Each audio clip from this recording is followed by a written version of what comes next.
What's up everyone, it's Q from RetroQ Gaming, and I've been gone for a little bit. I had to upgrade my computer to Windows 10. It took a little while and all that, but I'm back with the good stuff, and I'm back with a video I promised a little over a month ago. Actually, it would have been about 2 months ago at this point, I believe. And I want to talk about HD Rumble on the Nintendo Switch. So first off, what is HD Rumble? Well, HD Rumble is Nintendo's latest Rumble technology that they've incorporated into their Joy-Con controllers as well as their Nintendo Switch Pro controller. It promises more accurate and more varied feedback depending on what's happening. It's more responsive and more reactive to what you're actually doing and what's actually happening in game. Their main promotional likeness is what they've likened to the glass filled with ice, and you can physically feel the difference between one ice cube, two ice cubes, and three ice cubes jangling around in the glass. Or when you're pouring water into a glass, you'll feel the controller react accordingly and all. Now, obviously the name is a bit silly because HD Rumble and everything in the world has to be HD at this point. I mean, even stuff that isn't HD has new standards created just to incorporate HD into the name just for the sake of it. So basically everything is HD nowadays, and it's all for that. So before I get into all the details and my experiences and all with it, I do want to say that no matter what comes out in this video, I obviously have a Switch. I've been playing a lot of it, so I'm not bashing anything or I'm not fanboying anything. So I'm not taking either side of it on there. And again, it's all just my opinion and my experience with it based on my observations and what I've used in other aspects and other consoles in relation to it. So that's the boring crap out of the way. Let's get on to the actual part of HD Rumble. So what do I think of HD Rumble on the Nintendo Switch? Well, originally I couldn't make a video about this because shortly after I started playing Legend of Zelda Breath of the Wild, when the Nintendo Switch released at the start of March, I couldn't actually use it. Now, for the simple reason is Breath of the Wild on Nintendo Switch does not support HD Rumble. What they wanted to do was they wanted to keep the Wii U version and the Nintendo Switch version relatively on par with each other, or achieve relative parity with the actual features in them, which is one of the reasons why there's no HD Rumble in the Switch version and there's no proper gamepad usage, say inventory management or anything like, or map management or anything on the Wii U version. I was going to call it the GameCube version for a second, on the Wii U version. So that's why they left out kind of features that could only be used on one or features that could only be used on the other, just to achieve relative parity for all that. So because of that, I couldn't review or give my opinion. I don't really like saying review because it's not generally what I consider myself to do. But either way, I couldn't give my opinion on HD Rumble at the time because of that. And up until a few days ago, or Friday as it just passed, I didn't have another Switch game. Well, let me just clarify that. I've got two of the Neo Geo games on the ACA Hamster games on Switch, but they don't support HD Rumble. So up until recently, when I got Mario Kart 8 Deluxe Edition, which does support HD Rumble, I finally got to give HD Rumble a try. Now, chances are, with all the footage you're going to see in this, it's mixed and matched between the first time I turned it on and some of the later times and some of the mid times I played it. So you just deal with all that as well, including that horrible little crappy, what do we call it, like driver assist or steering assist or whatever. Took me a whole cup to figure out how to turn that off.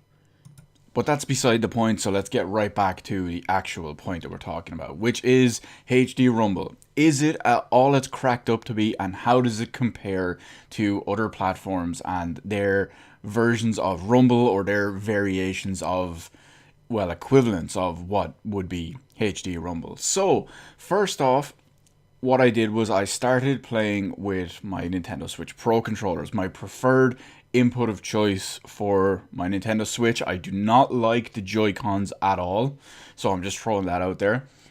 Yes, I did try them out for a couple of, I think I used them for 2 cups at some point, just to, in various different configurations, to actually give it a try that way. But the majority of this was performed on my Nintendo Switch Pro controller, which also supports HD Rumble, so that's pretty pretty related when it comes to that anyway. So, HD Rumble. Let's give a quick couple of examples. As you're driving along in Mario Kart Deluxe or Mario Kart 8 Deluxe on Nintendo Switch, you're driving along, depending on how you're turning, depending on the ground texture you're on, depending on your speed, on your boost as it's going up, it will actually change the levels of vibration on the controller, as well as where on the controller it vibrates. So for example, when you're accelerating or drifting, you'll feel it in certain places. When you get hit, you feel it in different places.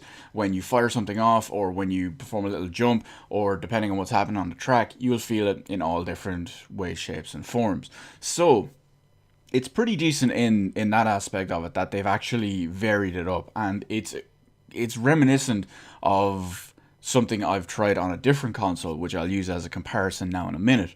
And that's the overall general aspect of it on the Pro controller, at least anyway. It is noticeable, and it is definitely more, what would we call it, more immersive and more, it's better, essentially. It gives a better feedback experience than a standard rumble feature on most other controllers. So that's obviously a plus, and given the fact that it's worked well into the Pro controller, that's a big benefit for someone like me, because as I mentioned a minute ago, the Pro controller is my preferred choice of input. So that's the Pro controller aspect of it. We'll move on. I tried the Joy-Cons as well for, again, I believe it was two cups I tried them in. I think I tried one configuration in one cup and one in the other, I believe. So the way I tried them is, first off, I tried them with one in each hand, which was a nightmare to control because it's a terrible way to try and play a game. But once again, they obviously support HD Rumble. In this aspect, it was I don't know if I could say a little bit better, but a little bit worse at the same time, because that is almost counterintuitive and counterproductive. But it's easier to feel, let's see if I can word this properly. It's easier to feel the individual aspects of, because you've got one controller in each hand. So everything that's localized in the left, what would be the left side of controller or the left Joy-Con, is isolated in your left hand, and everything that's in your, that would be on the right hand side of the controller or the right Joy-Con, it is isolated in your right hand. So it's easier to feel the individuality between them and between what's happening and when it's happening, because it's more targeted to either one hand or the other, or both at the same time. So that's one aspect of it, at least. However, because of that, and because of the split and having one in each hand, it also doesn't feel as impactful. Now, that's in my opinion, at least anyway. I've had someone tell me that simply because they can, in certain situations, because they can only feel something happening in one hand, or they can only feel it happening in the other, it's more impactful to them, because it's more obvious that something's happening, because it's locally affecting one part rather than the other. Personally, I think that when it only happens and say it's on one side or it's on the other, and then one side is just being not utilized whatsoever, I think that's a bit less impactful, because it overall, the majority of what's actually happening is only half happening, essentially. Now, it's hard to describe and hard to explain, and I think on that point is completely subjective, because some people will find it more immersive to actually have it only on one side based on what's happening. Some people will prefer it just the overall feedback. So that's one aspect of it as well. That's definitely worth making a quick note of, depending on who's going to be watching this video and who's going to be listening to this, and of course your own experience with controllers and stuff like that and what you prefer. So that was one. I tried with the one Joy-Con in each hand, and then in the other cup, I tried it with the, what's it called? The Joy-Con grip. I slid them into the Joy-Con grip, and I played that, and I had kind of an almost reverse experience of what was based on the standard Joy-Con versions. So something was lost. Obviously, you didn't have the individuality, because they were plugged in like a regular controller, albeit when you plug the Joy-Cons into the Joy-Con grip, it's not basically made for anything human. But yeah, you get my point anyway, with the fact that they're both slid in, and there's something lost of the individuality for it. You don't get something happening as painfully obvious in the left or as painfully obvious in the right. It's more localized overall and just spread out that way. So you lose the individuality for it when it comes to that. Now that might be a good thing, it might be a bad thing, depends on what you prefer. But at the same time, it also didn't feel overall as impactful or as maybe as accurate. Accurate would probably be the best word I could think of to use here, as the HD Rumble as found in the Pro controller. So when the Joy-Cons are put into the Joy-Con grip, HD Rumble doesn't feel as good in a controller format, a standard controller format, as it does on the Nintendo Switch Pro controller. So that's something that I found anyway. Again, it's completely subjective, but it didn't feel the same. It felt like a dumbed down version of what was in my Pro controller at the time, at least for the HD Rumble feedback side of it.